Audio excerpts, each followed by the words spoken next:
Welcome back. आप देख रहे हैं प्राइम प्रॉपर्टी। घर को सजाने संवारने का अगर आप शौक रखते हैं तो हमारे शो का ये हिस्सा है खास आपके लिए।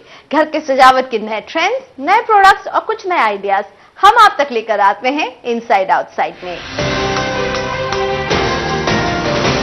हम सब जानते हैं कि केमिकल्स हमें कितना नुकसान पहुंचाते हैं, फिर भी हम घर हो या ऑफिस इनसे बच नहीं पाते हैं।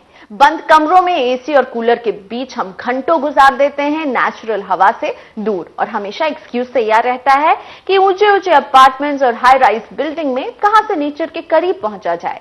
लेकिन अब ये आपका एक्सक्यूज थोड़ा सा पुराना पड़ सकता है, क्योंकि आप बिल्डिंग में रहकर भी नेचर के करीब पहुंच सकते हैं सही प्लानिंग और सही डिजाइनिंग के सहारे।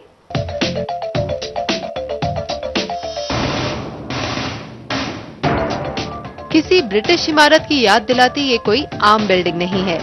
ये है गुड़गांव में आईटीसी की एनवायरमेंटल फ्रेंडली बिल्डिंग, जिसे अंतर्राष्ट्रीय स्तर के कई अवार्ड्स मिल चुके हैं।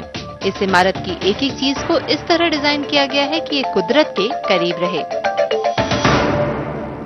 इस बिल्डिंग में हमने अपने एनर्जी एटमॉस्फेरिक्स में लगभग 51% एनर्जी कम इस्तेमाल की है बाय डिजाइन इंटेंट। वो किया क्या है कि हमने अपने छत पे हाई एल्बिडो पेंट लगाया है जो लाइट को डिफ्लेक्ट कर देता है एटमॉस्फेयर में, जैसे कि हीट गेन बिल्डिंग में न हो। लगभग 47% हीट गेन बिल्डिंग में छत के थ्रू ही आती है, तो इससे हमारा एयर कंडीशनिंग लोड कम हो गया है।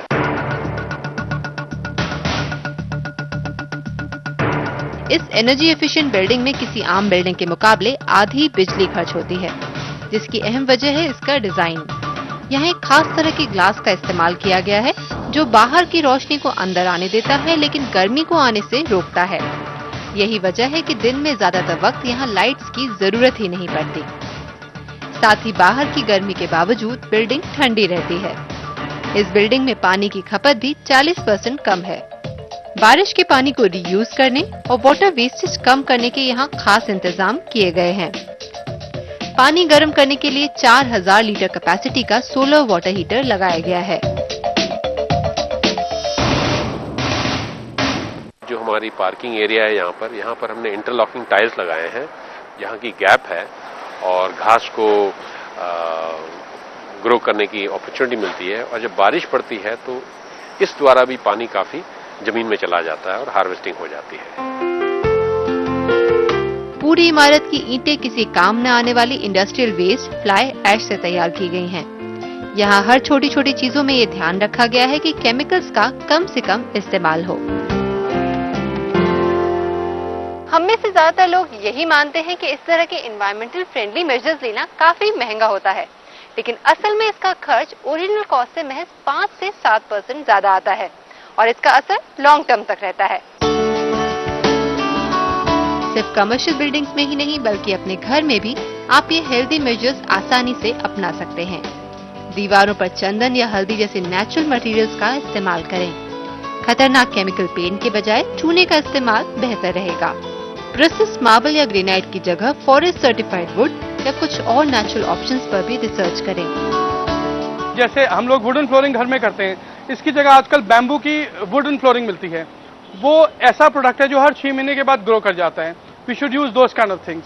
हम लोग अपनी बिल्डिंग में ये भी करते हैं कि पुराना सामान निकाल कर उसको रिसोर्स रीयूज करते हैं।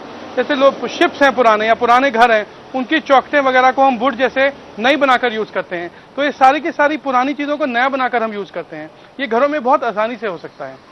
सिमिलरली फिर जिस तरह का हम ग्लास यूज करें, जिस तरह का हम ब्रिक यूज करें, ब्रिक की जगह हम एएससी ब्लॉक्स यूज करते हैं, 33% सिर्फ हीट अंदर आता है उससे, तो उससे आप एयर कंडीशनिंग सेव कर सकते हैं, बिजली सेव कर सकते हैं।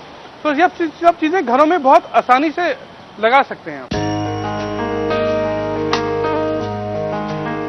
घर डिजाइन करते समय हवा के डायरेक्शन का ख्याल रखें। अगर घर खुला और हवादार होगा और उसमें क्रॉस वेंटिलेशन रहेगा तो आपको दिन में भी एसी की जरूरत नहीं पड़ेगी।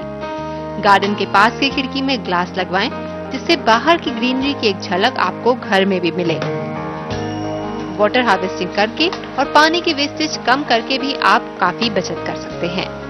इन सब तरीकों से आपका घर नेचर के करीब तो रहेगा ही, साथ ही इसके लॉन्ग टर्म में कई बेनिफिट्स भी मिलेंगे। प्राइम प्रॉपर्टी के लिए सुचिता चतुर्वेदी, गुड़गांव।